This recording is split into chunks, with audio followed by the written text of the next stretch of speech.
Je m'appelle Isabelle Leroy, je suis directeur de projet. Nous sensibilisons à l'arrêt cardiaque. Pourquoi? Parce que l'arrêt cardiaque, c'est 450 000 morts par an au niveau européen. C'est un véritable fléau. La personne tombe immédiatement et il faut intervenir dans les 4 minutes parce que chaque minute qui passe, c'est 10% de survie en moins et il faut intervenir très très vite. Et intervenir, ça veut dire appeler les secours, masser, défibriller, ensuite attendre les secours. Mais c'est très très vite que tout un chacun soit en mesure d'intervenir au niveau de la chaîne de survie pour sauver encore plus de vies. On se retrouve en présence d'une victime qui est allongée par terre. « Madame, monsieur, vous m'entendez? Si vous m'entendez, répondez-moi, serrez ma main. » La personne ne répond pas. Donc on va vérifier maintenant sa respiration. On va la basculer sa tête en arrière de façon à dégager les voies respiratoires et on va écouter. S'il n'y a pas de souffle, on va regarder si la poitrine monte et descend. Si la poitrine reste parfaitement horizontale, la personne est bien en arrêt cardiaque.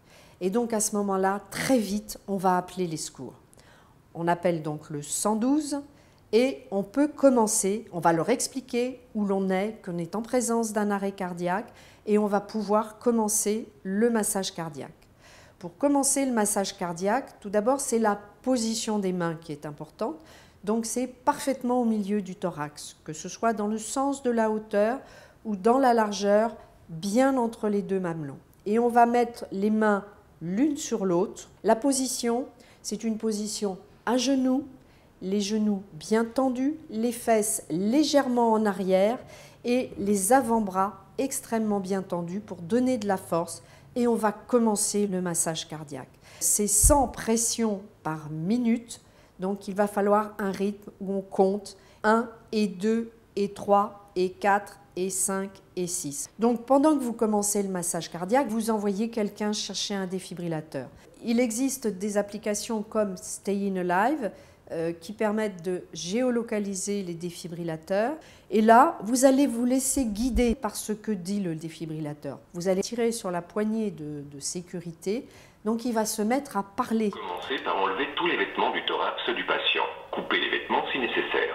Vous allez poser les patchs comme c'est indiqué sur les dessins.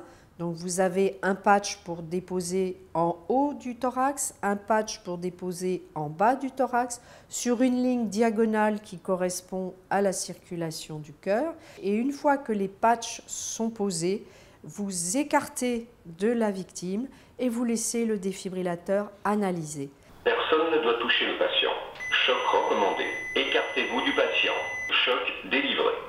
Une chose est importante, c'est de ne jamais arrêter. Tout un chacun peut intervenir au niveau de la chaîne de survie. Dans l'application Staying Alive, il y a également à chaque étape de la chaîne de survie, appeler, masser. Au moment où vous cliquez sur la partie masser, vous avez un petit film qui rappelle comment faire le massage cardiaque, défibriller, comment utiliser un défibrillateur et ça permet de remettre un petit peu chaque étape, de se remémorer chaque étape de la chaîne de survie.